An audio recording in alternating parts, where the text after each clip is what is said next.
The Fabulous 413 podcast is funded by the UMass 5 College Credit Union, offering Co-op Advantage checking with cash back on all purchases, plus secure debit card controls, all from the UMass 5 mobile banking app. Insured by NCUA, umass5.coop.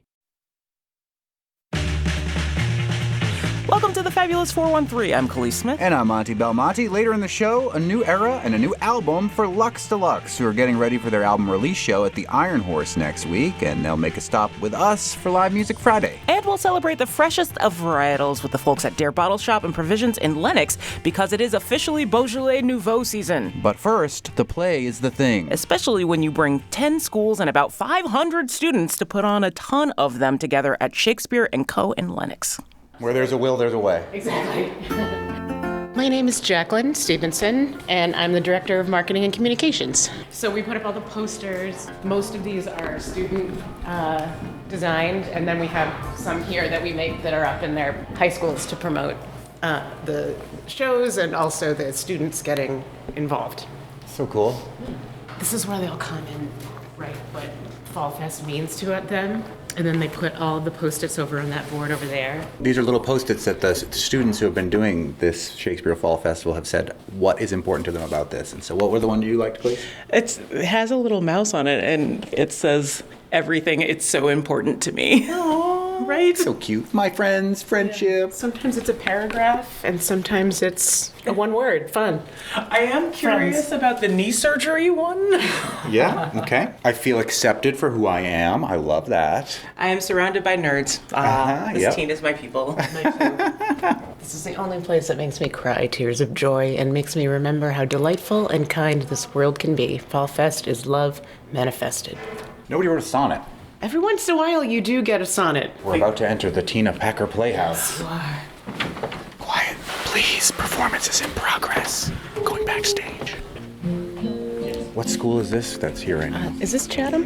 Yes. This is Chatham High School in Chatham, New York.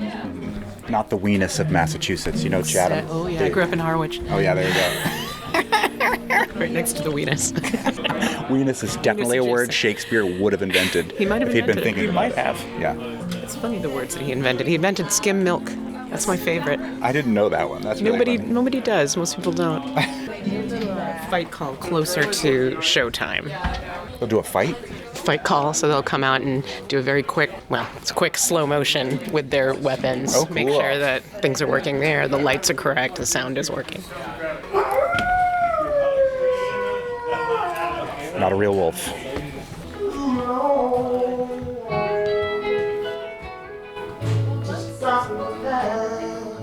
Some of the schools do a straight Shakespeare production in Elizabethan garb, the whole 9 yards, but many of them will modernize it too, as you're hearing. Mally Winters. And you are directing with one of the groups here. Yeah. Yes, me and my directing partner Anna Ruck are directing at Monument Mountain Regional High School, Romeo and Juliet. But when I was introduced to your production, it was introduced as Rodeo and Juliet. Yes, that is what we've been lovingly calling it. It is Wild West themed. Oh, here come a lot of kids. Are you going to do it with like southern drawls and all that? Western drawls. Yeah, Western drawls. No accents, no dialects. They're using their own voices, but the setting, the costumes, the set, all that, the props is all Wild West. What makes the Wild West a good setting for Romeo and Juliet? Anna and I were talking a lot about the themes that excite us about Romeo and Juliet, the lawlessness, vigilante justice, wild runaway forbidden love.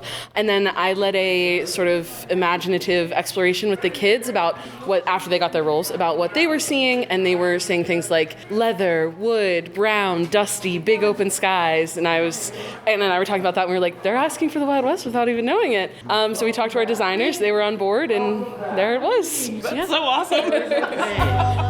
My name is Kevin Coleman. I'm the education director here at Shakespeare & Company. My name is Meg Marchione. I do a lot of running around here at Shakespeare & Company, but I'm officially the education programs administrator. This festival has been going on for how long? 36 years. And have you been doing it at every one of those? I have done every one. I feel like we now have to ask you what the first year of this was like. And maybe what the impetus was for that first year. Yeah. Okay, so we were doing residencies in 2 high schools at the same time. We'd never done this before. We'd done individual high schools, but 2 at the same time. And the kids asked, can we see each other's shows? So we said, yeah.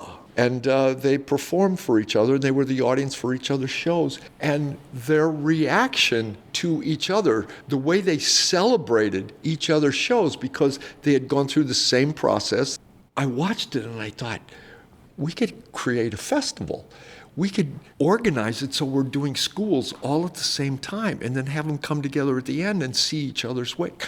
And then we did that for a couple of years, and we had 4 schools, then we had 6 schools, and then we went to 10 schools. And then we started adding, during the course of the rehearsal process, common classes so they could come together and they could work together with kids from other schools. And now, when they come to the festival, I mean, they're seeing friends that they've made from like 6, 7, 8 other schools. And the common classes were in stage combat, so they're like throwing punches and tumbling and leaping into each other's arms. And doing air broadswords, screaming across the gyms and fighting with each other. And parents come with their video cameras. 200 kids running across the gym, screaming lines from Macbeth. Says with no fear in a theater. We don't have to be We're in the afraid lobby, of yeah. Mackers in the lobby. I'm also not afraid of it. We do 4 common classes now. We do stage combat, we do dance and movement. So kids are like, what they do, phys ed doesn't touch an aspect of what they can do physically. And here they're doing graceful, pavans and Elizabethan dances and really beautiful movement pieces, which is different than sports. That really excites the kids. And then we have a tech common class where they're painting each other's sets. So they're watching shows and they go, I painted that backdrop. And then the last one is performance. So it's the only time they work with their own school. And they have to present trailers for their show. And the trailer has to include the cute meat, gratuitous. The meat cute. It's the meat cute. Cute meat is like cubed pork. Pigs and blankets. It has to include the memorable line. It has to include a car chase, gratuitous violence. I love it. It has all these things that are always in trailers. So they do that for each of their shows. This is the car chase from Richard III. It's more Richard, more furious. And then the other 9 schools are like just celebrating it. It's that kind of celebration and cooperation, collaboration that you don't get to experience otherwise in school. Everything is like a competition, your test, your ranking, what's your sports team, who'd you beat, that kind of stuff. This is a very different model, and this model has teeth. It's not just, altruistic nonsense. It has teeth. It teaches kids how to think creatively, imaginatively. It teaches them how to work together, to collaborate, to celebrate each other, to not be afraid of each other. It's like all the life skills that you can't learn in a classroom. We're speaking with Kevin Coleman, who's Director of Education here at Shakespeare & Company, for their Fall Festival, which, Megan, brings how many schools and how many students over the course of this weekend? 10 local high schools and anywhere from 400 to 500 students. So many. Yeah. It's so many. And they're all here right now, or? No. Here right now we have Chatham High School, which is from Columbia County. Chatham High School is working on As You Like It, and they're doing their 3-hour tech at the moment. Shakespeare & Company sends directors out to the 10 different schools for a couple months, right? They're in the schools for a total of 9 weeks, and one of those 9 weeks is the audition process. So the audition process, which Kevin actually can speak really well to, is different than standard theater auditions. We play games, we get to know students. There's no pressure. It's just show up, be yourself, who you are, whether you're coming from music class or the sports field or detention, we want you. Theaters are the best bands of pirates. We don't pick a play till we meet the students. And we don't do auditions like stand up and, recite a monologue or sing a song. That's going to eliminate so many kids that might be interested in this art form. So just show up, and then we'll play games. And we'll play games as long as we need to play games to get a sense of the kids, like each kid. And then we go, these kids should do Henry V. These kids should do Midsummer Night's Dream. These kids should do Twelfth Night. So we pick a play after we meet the cast. And off we go. The auditions are not, it's not a big hurdle. It's just, but when they play games, the kids show up authentically. I'm watching how they play these games, and now I know who that kid is, and I know where to cast him in this play. And it's not a competition. I mean, we have 3 Juliets, and we have 5 Hamlets in Macbeth. When shall we 9 meet again? And it's great. And here they're in an educational setting. They're getting a deep experience of this art form, what theater is. And it's different than the business of theater, resumes and the auditions and all of that. It's the art form. It's telling a story. And then you watch the audience celebrate them doing that because they can see what it costs them to do that. They can see the risk they're taking to do that, and that's what they celebrate. Because the process of getting into the play and getting your cast together is super organic, do you find that it pans out that there is naturally kind of a balance between the types of Shakespeare plays that you see? Like, do you find a balance just rises to the top between the comedies, the tragedies, the romances, or does it just not matter at all? You romances. How do you know a word like romances? How do you studied Shakespeare somewhere? Leave me alone.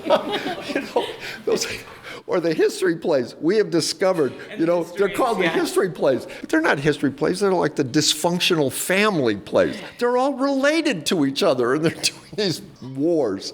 It's really cool when you discover that it's about dysfunctional families, which every kid in every play is familiar with that. The redundant expression, at-risk youth. It's redundant. The students aren't the only newish thing we're celebrating on the show today, as later we'll hear new tunes from Lux Deluxe for Live Music Friday. And get a taste of newish grapes as Beaujolais Nouveau enters the Thunderdome at Dare Bottleshop and Provisions. But next we continue to see how Shakespeare is shaping up community and more amongst the high school students participating in the Fall Festival of Shakespeare this weekend. You're listening to the Fabulous 413 on 88.5 NEPM. We're at Shakespeare & Company, where the Fall Festival will take over this whole weekend with 10 different schools, 500 students, and all of the people coming to see different incarnations of these plays over the next few days. We're in an era where education is being hotly debated and contested, and books are being banned for subject matter. How do contemporary teachers and students react to the material when it comes across their desks? My 11-year-old is doing A Winter's Tale, and we got to have an excellent conversation about how Shakespeare worked into it. But such delicate burthens of dildos and fadings, jumper and thumper, and where some stretch-mouthed rascal would, as it were, mean mischief. That was 400 years ago, and it's in Shakespeare, and I'm fine with that as a parent. Shakespeare makes dirty jokes all the time. And gender-bending people and people, who are confused about what their gender identity might be. These things that are still extremely relevant 400 years later. What is the contemporary teacher and student? What's their reaction to all that? Well, I think the first thing we need to do is knock Shakespeare off of his pedestal, right? He's I'm glad you've done it at Shakespeare & Company, because we've been trying to do it for a long time. He likes a dirty joke like no other. Yeah. I think that it's actually hard for English teachers, and we see that it's difficult for English teachers to do that. And by coming and playing these plays and getting them up on their feet, hearing the language, that's when you can really start to appreciate these stories that are coming out, these stories that are still relevant today.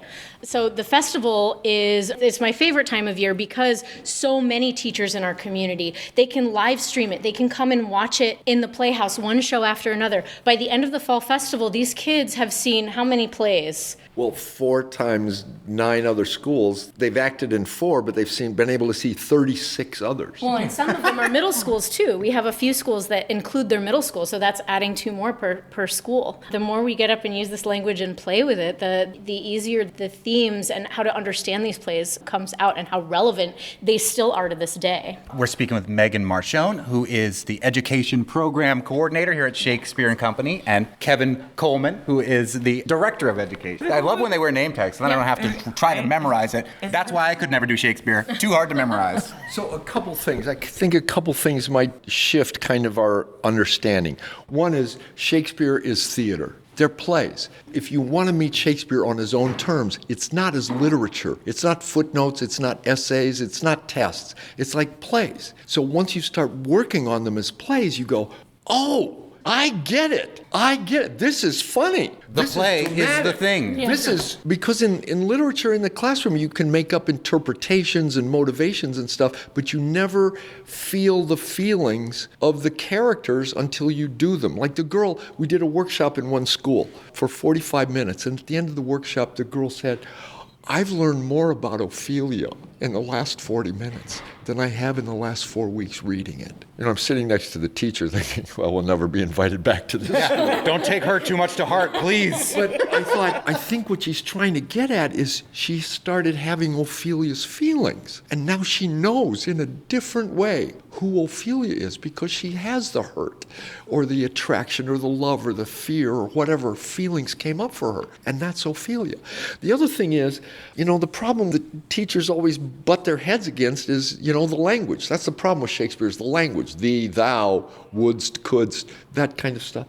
Once you start working on it, that stuff, it's like it just drops away. You go, this is not old English. This is like young English. This is 400 years younger than what I'm speaking now. And it's more outrageous, it's dirtier, it's funnier, it's more emotionally charged. This is young language, and I'm really liking it. It's got better rhythm to it. It's got different cadence. Yeah. And it, like, you don't really feel it until you actually put it in your body. It's another thing that, like, in theater and dance, until you get it inside your body, you don't really feel or connect with it, and there's something different about that. But speaking of connections, how does the greater community feel about this festival? You almost can't go anywhere because it's been so many years and so many generations. Parents come to the parent meeting and they start weeping about their experience that they had in the festival 20 years ago. And they talk about it like it was last week. It's still that present in their minds. I told you about the guy putting in a new furnace at my house. He said, I did the festival 20 years. And he started reciting Shakespeare while he's putting the furnace in. I thought, oh my God, where am I? You suffered the slings and arrows of outrageous furnace. I know. Outrageous for all. And they remember their lines all these years later. My favorite is going to Staples in Great Barrington because we have Hamlet there. What? Yeah, we have a Hamlet who That went works to at Staples? Monument Mountain, and he worked at Staples during the summer times. And he's like, "You're from Shakespeare and Company?" Wow. He's like, "Oh, I played Hamlet however many years ago in the late '90s." And he's like, I still remember how it felt to be on that stage. At that time, we were up at Berkshire Community College, so it was a really different feel. This is an extremely intimate space, which is even more exciting because we can feel each other breathing. You can feel the crackle of the language and the excitement of all the audience members. This year you have a school from Chatham in New York, and you got a group from Springfield. Has it been hard to connect with schools that are further out from the area? We've kind of hit our max with 10, 11 schools. Springfield has been with us for over 30 years, I think 34. Chatham has been with us for over 30 years. So these schools are a little bit further away, but they bus in. They wouldn't trade this program for the world because there's nothing like that out there for them.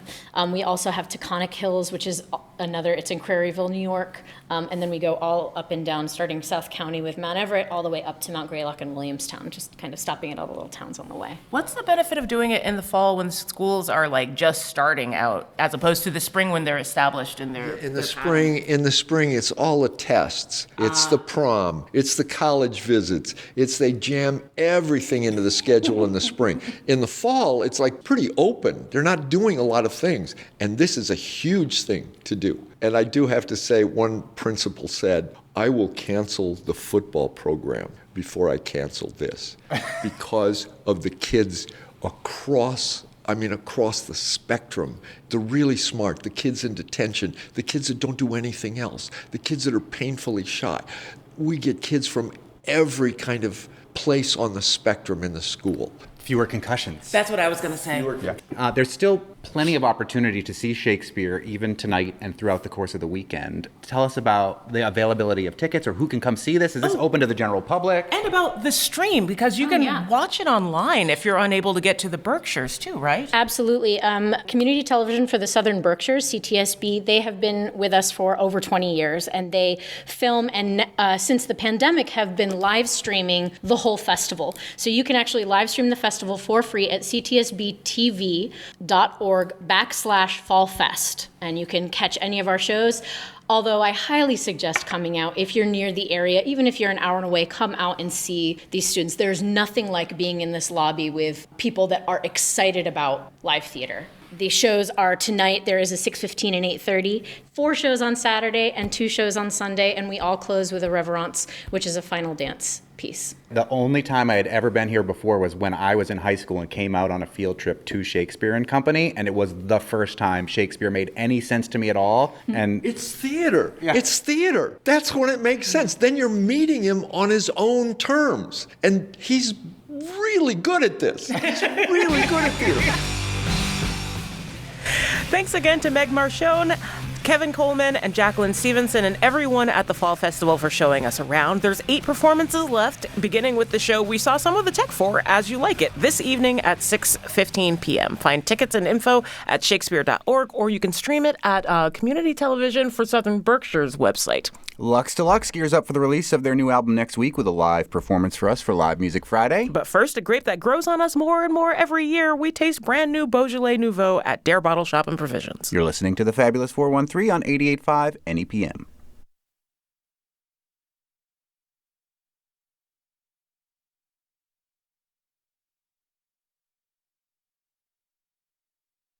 The Fabulous 413 podcast is funded by UMass Amherst School of Public Policy, offering graduate programs in public affairs, public policy and administration, data analytics, and computational social science. umass.edu/SPP. NEPM's podcasts are funded by Armbrook Village Senior Living in Westfield, offering assisted living and compass memory support with evidence-based treatment for those with memory loss. More at armbrookvillage.com. Don't let me forget to get gross, weird fish toppings for our Pizza Friendsgiving happening tomorrow. Oh, yeah. That's a great point. What kind of weird fish can we put on this pizza? Delicious weird fish. Yeah. And then we can eat that pizza with Mark, and our partners will probably not eat it. Yeah, they'll throw up at the smell. Yeah, this is how we get pizza to ourselves. The best gross weird fish around, in my opinion, is at Dare Bottleshop Provisions in Lenox. And I always make a beeline first off, even before the wine, to see, what kind of strange things can we eat in a can from here?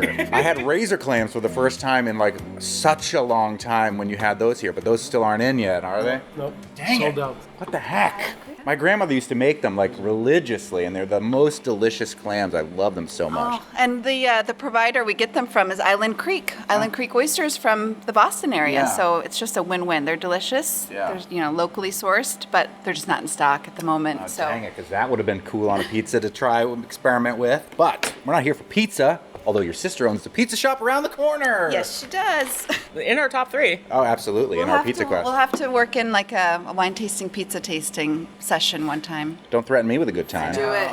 We're here because 'tis the season for a very particular celebration of a very particular grape. Mary Daire, tell us what we're here to do. Hey guys, welcome, and happy Beaujolais Nouveau Day. Super special. We've done a Beaujolais radio show in the past with you. We weren't able to enjoy any Beaujolais Nouveau because it was a couple weeks prior to the third Thursday, but here we are on the actual day, and we've got the goods. Beaujolais Nouveau, as I have talked about on this show and on other shows, can be totally gross. It can be the most bubblegummy, strawberry, way too early to drink expression of a wine. But what is exciting about Beaujolais Nouveau and this day is it's really a harvest celebration, right? Ben Daire, you grew up in France. What was Beaujolais Nouveau like and the celebration of that when living there? It's a blur. That is the right answer. Yeah. Yes, Beaujolais Nouveau. So it's a pretty big deal around the world, but especially in France because there's you're around the corner from where you live. You could go to your local winery and your winemaker who is throwing a Beaujolais Nouveau party. So it's celebrated with music, with party, with lots of wine, of course. But the cool thing is that we can experience it pretty much wherever you are elsewhere in the world, and we are doing just that today in Lenox. So what we have for you guys is we're really diving deep into the concept of Nouveau, because it's more than just French wine. It's more than just Gamay or Beaujolais. So we've got a little, kind of a nice little curveball for you. Compare, contrast. Oh, all right. So I love this. Beaujolais is a place, and Gamay is the grape. Yes. So when you say Beaujolais Nouveau, it's Gamay, the grape. Right, exactly. So that's really it's the heart of this celebration. So this concept or this way of making wine, the Nouveau style, was invented by a Frenchman, Jules Chavet, in the mid-19th century. So it's a way of making a very fresh, young, fruit-forward, easy wine. There's no complexity here. There's no real development. I mean, these are the grapes that were just harvested in September of the same year. So the grapes are picked. They ferment. They go into a tank. They then go into bottle, and then here they are in our glass. So it's a really quick turnaround.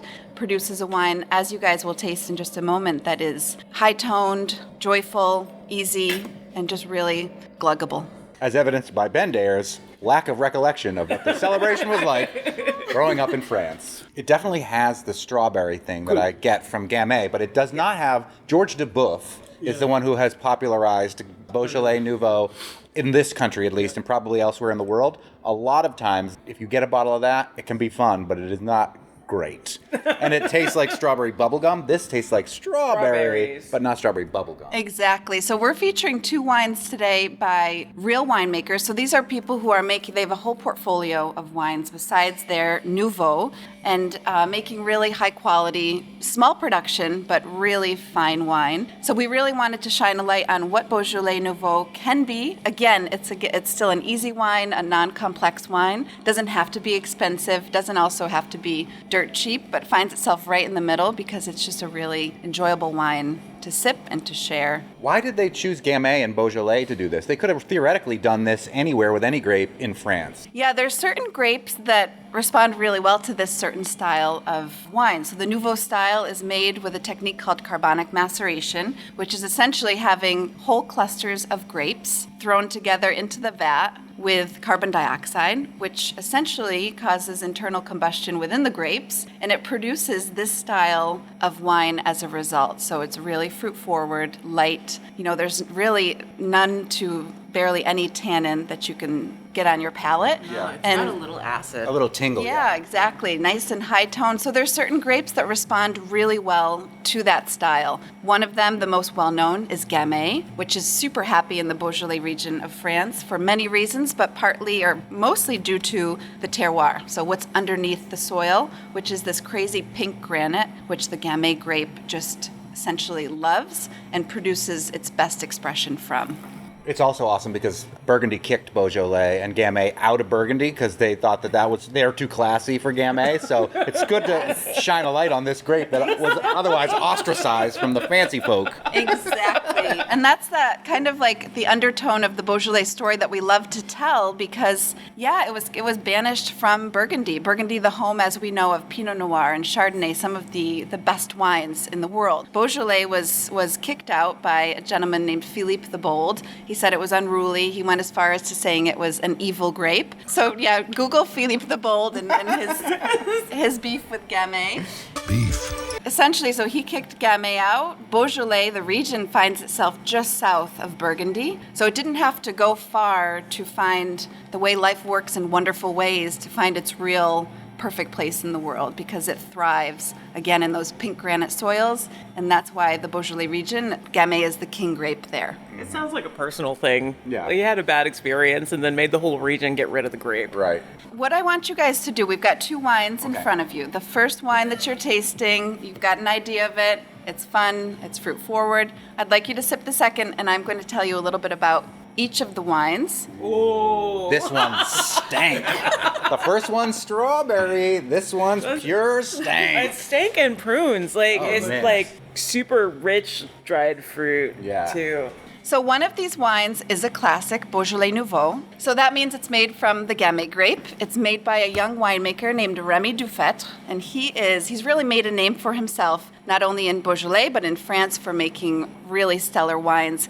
Last year at our Beaujolais podcast, we spoke about the Gang of Four, those famous 4 French vignerons, winemakers who helped to really bring the caliber of Beaujolais and its wines to the next level, right, to world recognition back in the 60s, 70s. This producer, Rémy Dufetre, was directly inspired by those gentlemen, by those wineries that are still thankfully active today. It's the next generation that's taken over. So Rémy is kind of like a a child of that movement and now is producing his own wines. So one of these wines is his Beaujolais Nouveau, which is made from the Gamay grape, and just bringing, again, Beaujolais Nouveau to an artisanal scale. I'm going to imagine that because the one that has so much aroma and stank, as we were mentioning on it, and feels more nuanced, and a lot of times with like a Cru Beaujolais or some of the higher end Beaujolais, ends up getting this, what feels to me like a little tar or tobacco with it, and that I'm getting in the second one. So I would be shocked if the second one is Beaujolais Nouveau, and if it is, it's something I would have never tasted in any Beaujolais Nouveau ever. Yeah, the second one tastes like it's got more age to it. Like there's just like almost starting to become mushroomy. Yeah, definitely mushroomy. This could be a good Pizza Friendsgiving wine. That's true. Yes. Yeah. Are we doing the reveal? No. No, not yet. So I want to tell you quick about the other wine that you've already tasted. So this is a Nouveau style wine by way of California. So a California producer who has somewhat recently, in the past 10 years or so, come onto the scene. The name of the winery is Las Jarras Winery, so Jaras. This winery gets a lot of recognition for the two gentlemen that are behind the name. So Eric Wareheim is one of the partners, and Joel Tim and Eric's awesome show, great job. Dr. Steve Brule, Sweet Berry Wine. Sweet berry wine. These two gentlemen, Eric and his friend Joel Burt, are behind the brand of Las Jarras. Eric wanted to be able to sell a wine in his merch tent on tour. He's a famous comedian, huge food and wine lover. I love all kinds of drinks, and especially wine. Well, that makes one of us because I can't even get near the stuff because of my interior rash. And red wine is the worst for my sores. So he wanted to If you have... hate the supercuts of little things that I sprinkle into our segments, you can blame him. He's a huge influence on my doing that. Yes. He reached out to his friend Joel, who grew up on a grape farm. His family grew organic table grapes, and they collaborated to make a wine for, that could be sold at Eric Wareheim's comedy tours. A lot of work goes into making a wine. So they said, you know what? Well, and it was met with huge success as well. So they thought, let's do something with this. Bring us to present day. They have currently 26 different wines under their label. These are wines that you can recognize from a mile away on the shelf. They're some of the prettiest bottles in our shop. They commission independent artists to make these really artsy, poppy, just beautiful labels that catch people's eyes. Once these wines got into the realm of sommeliers, into the natural wine world, because they fit within that style of wine, it really took off. So one of the wines that you tasted today is a Nouveau by way of California, made from principally the Zinfandel and Carignan grapes. Ooh, so not even, but one of them is a real Beaujolais. Yeah. Well, now this Beaujolais is Nouveau. Beaujolais Nouveau. Beaujolais Nouveau. What? Yeah. So these are, yes. So these are 100. In the blind tastings that they do for Master Sommelier, no tricks. That's the rule. They're like, we are not trying to trick you. We're going by the basics, which is why I was able to beat out Master Sommelier Sam Brom Callahan one time in a blind tasting. 'Cause he thought we were tricking him, but we weren't. And I was like, this is clearly California Chardonnay. And he thought we were trying to throw a fast one by him, but nope. All right. Yeah, no, these are real deal, Nouveau style. One is Gamay, the other from California, made from Zinfandel and Carignan. Both of those grapes have come to find a really happy home in California. Zinfandel is known as America's grape. It just produces a really nice, fruit-forward, medium-bodied, medium-tannin red wine. You can see how well it works to make the wine into a style like Nouveau. Have you ever seen the Tim and Eric's Awesome Show clip with Dr. Steve Brule doing a wine tasting? I'm going to send this to you, and when you sell this wine now, you will never not be able to think of it. All right, I can't wait to hear the sound clips. I'm supposed to spit it out.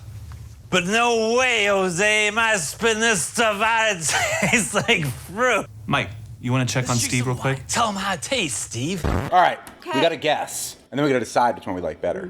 You have any guesses, Khalees? Oh, no. I do. The first one is so strawberry-y. To me, it's got to be Gamay. And the second one has other things going on in it, and it's light and refreshing, and feels like it's got a little bit... The second one is Nouveau too, though, right? Yeah. All So- vintage yeah. 2024. 2024 grapes. Both wines, these grapes were just picked. So I think one is Beaujolais Nouveau, and two is from California. I mean, I've kind of agreed. The second one tastes more like Carignan, but I could see the first one possibly being, definitely, the first one definitely tastes a little bit more like what I expect Gamay to taste like, but I could also see Zinfandel going that way, if it's young. My favorite is number 1. And I probably would favor, if I had to vote for which one I like best, number 2, because I love stinky, weird stuff, as I mentioned at the beginning, about all the strange fish that I'm going to buy. Also, I'm going to buy a 4-pack of my Brick and Feather Sauron's Nightlight, because you never know how much longer you're going to be able to get them. I haven't seen many of them in stores.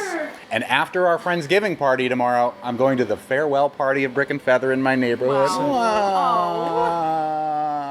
They have big fan here in Western Mass. They will be brewed again. That's what I've been told. I don't know the specific details on it yet, because they know better than to tell me secrets like that. Yeah, because... But Sauron's Nightlight will ride again. That's what I hear. All right, first one, what do you think? Yeah, I think that this is probably the Gamay and that this is the California. Which one is this? The first one is the French one, and the second one is California. Okay. So you guys both guessed the same. Yes, but did we guess correctly? No. Yeah! I knew that was going to be it! I knew that was a problem! Ben was so excited. I knew it! So the first one is the California one. Yeah, first one is California. And it's Zinfandel? As soon as I'm like, Carignan, I think it's a little bit of Petit Verdot and Vermentino. What? Crazy. Petit Syrah. Petit Syrah, too? It's like, it's so light in color, you would think it would be much darker. And that's the one you like. The Dufresne? That's the French one is the one I like. That's a Gamay. So I'm glad to know that my palate still prefers French, even if I am wrong about this. Yes. But again, Ben Daire trying to trick me. How Ben dare you? What do you mean trying? Was successful in tricking you. Tried to and succeeded in tricking me. But both of these labels are really, really fun. Yeah. Even the French Beaujolais Nouveau label, the French not known for their fancy labels. Exactly. Oh, not fun people. Yeah. Yes. Could we put another chateau on this? Nah, not this time. These both are playful, bright, fun labels, and I think they really embody what this style of wine goes for. So if people want to come and experience Beaujolais Nouveau for themselves, you have several options that will defy expectations if you've tried the mass-produced stuff that usually goes around the world. Exactly. And that's a really fun, you could almost do your own little celebration at home. And it doesn't have to be just today, Beaujolais Nouveau Day. This could be in the days or weeks to come, where you could, grab a bottle of the mass-produced, there's a certain brand that kind of made the name for Beaujolais Nouveau. And thank you for making that name, but it's not a wine that a lot of people really want to drink. Right. It's very bubblegum and tutti-frutti banana. It's like right under Manischewitz for my least favorite wines. Exactly. Yes. And what you could do is grab a bottle of that and compare it with one of these, the small production, the slow wine form of Beaujolais Nouveau. This year we brought in 5 different producers of French Beaujolais Nouveau. And then as you guys tasted today, there are Nouveau options closer to home, like La Sarraz from California. So cool. That sweet berry wine. There's all kinds of other wines. Peanut Noir. They got all different kinds, and that's how she... I'm Dr. Steve Brule for your wine. And just another lesson that I should really just go with my gut. Don't listen to me is what I shouldn't listen to you. So, I didn't hear what your pick was. What was your pick? My official pick, even though I was fooled by Ben Daire, was the French Beaujolais Nouveau. Yeah, it was and the one I liked the I best. definitely didn't say my pick at all. Mine was the French too, so the French one wins. The French one wins. Even though Mary Daire picked the California one. They're both good. They were both good. Up next, Live Music Friday with our friends from Lux Deluxe. You're listening to the Fabulous 413 on 88.5 NEPM.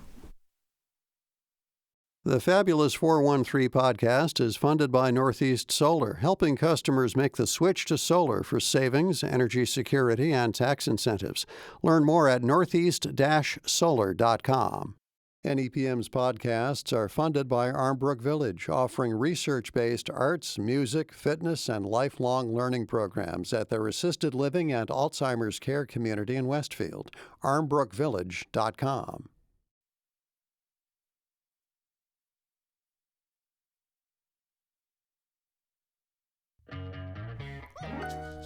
Welcome back to the Fabulous 413. It's Live Music Friday, and we are joined by Lux Deluxe. Lux Deluxe began in a poster-plastered basement in Northampton, Massachusetts in 2009.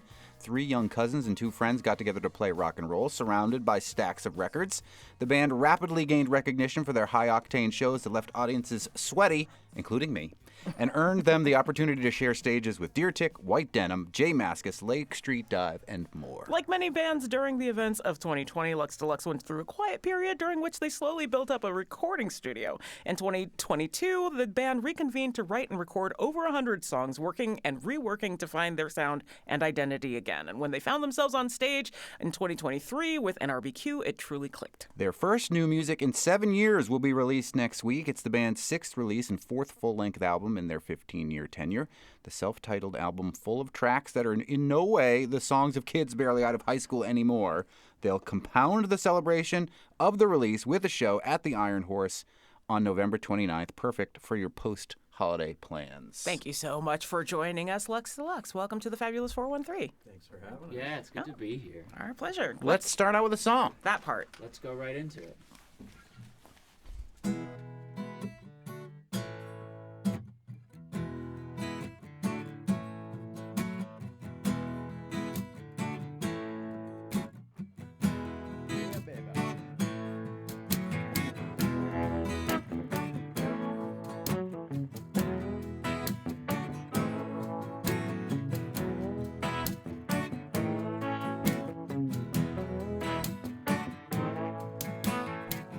Working hard just to get through the weekday, and I feel so strange. Wishing that I never had a love like this, or a heart or a brain. Oh baby, do you feel it? 'Cause I reel you in. Oh honey, I want it, but I never can win. 'Cause I heard her say she doesn't care anyway. She's getting rid of my things, getting rid of my things. I felt no pain, I couldn't feel anyway. She's getting rid of my things, getting rid of my things. It doesn't help when you say you're sorry. You make me feel so small. Maybe next time I make some money, I won't spend it all. Oh mama, I'm crawling. You know I never can win. Oh baby, I'll never fall in love again. When I heard her say she doesn't care anyway, she's getting rid of my things, getting rid of my things. I felt no pain, I couldn't feel anyway.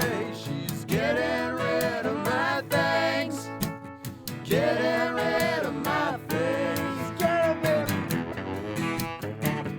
Yeah.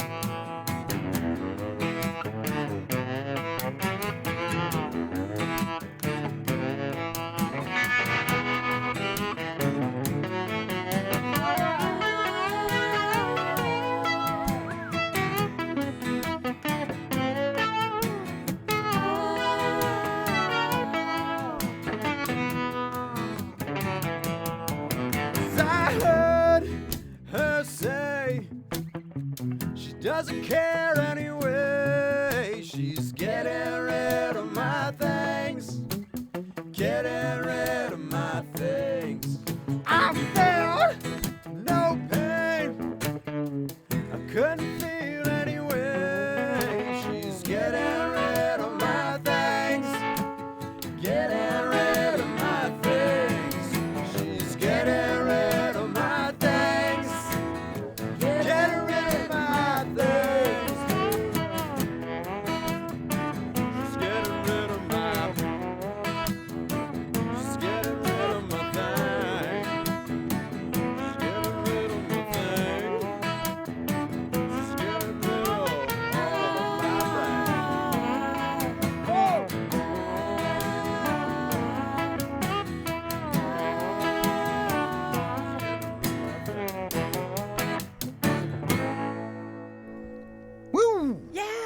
Lux Deluxe, this Live Music Friday here in the fabulous 413. Everybody in the band is named Jake. Not really, but there is Jake Edwards, there is Jake Manzi, there's Jacob Rosaza, or do you say Rosazza? Rosazza, and Caleb Rosazza, and then there's Ned King on the lead vocal. There's Ned. There's Ned. And continuing our trend of non-traditional drums Yes. over here. We've got the empty bucket being played by Jake Edwards. It sounds so good. Yeah, and it does sound so good.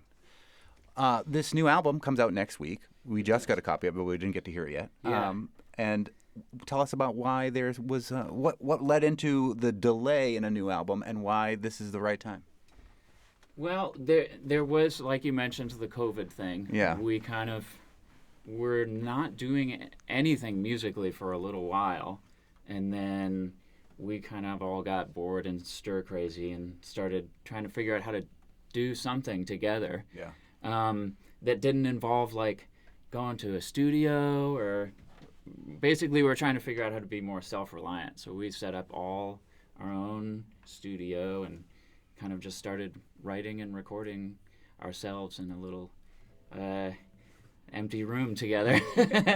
And it took a while for us to kind of get our footing again. Basically, we were like trying to figure out like what our sound is, and so we, like you said, we wrote a bunch of songs that we discarded after a while, just being like, okay, we're honing in on it.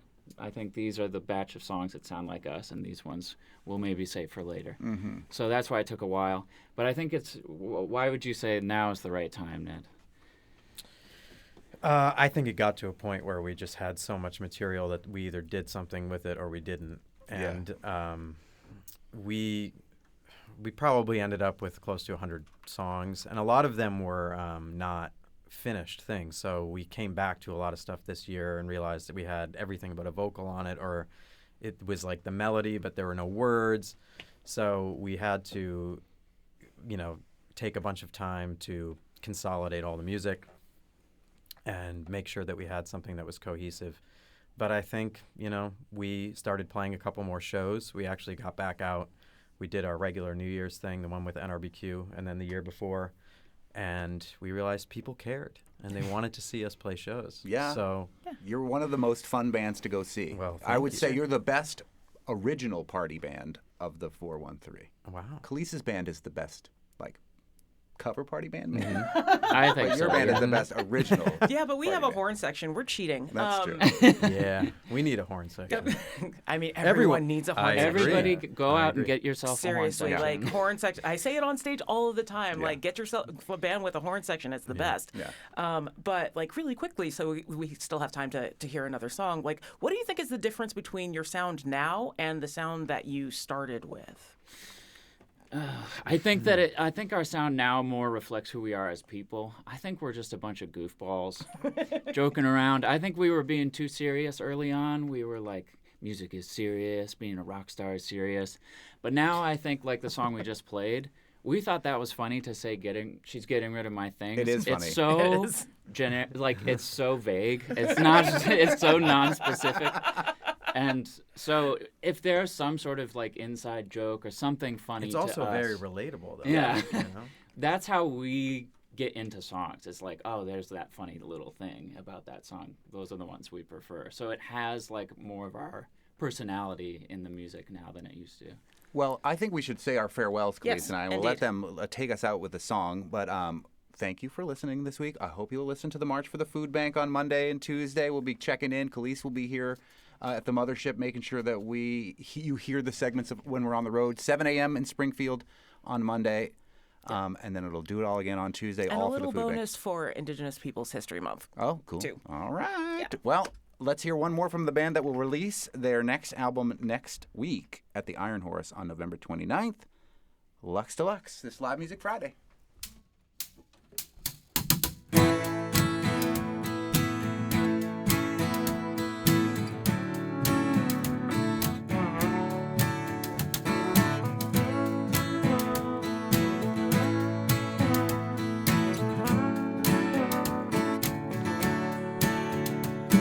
I've been up all day, someone's in my bed.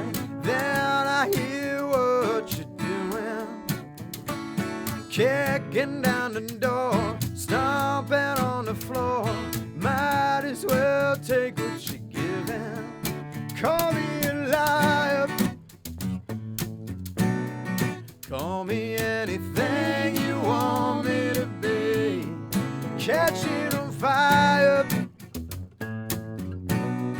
caught up in a flame you started from me. I've been trying to get the message through to you. It's true, I don't really care for you. It's true, I don't really care for you. It's true.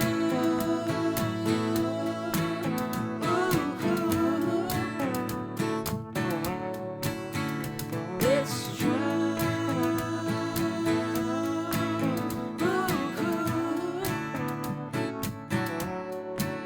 When you're lounging in a field with some other guy, can you tell me? 'Cause I'm coming into some strange feeling, and someday I'll worry for you. But call it off, baby. It hurts too much to watch you work it through. Wanted to save me, but now you say your heart ain't beating too. It's true, I don't really care for you. It's true, I don't really care for you. Oh. It's true, I don't really care for you. Oh, baby, it's true, I don't really care for you. It's true.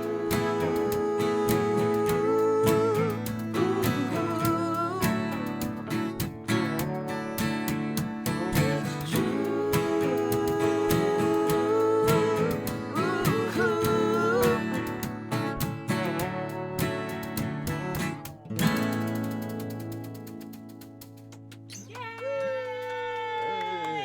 Thank you so much, Lux Deluxe.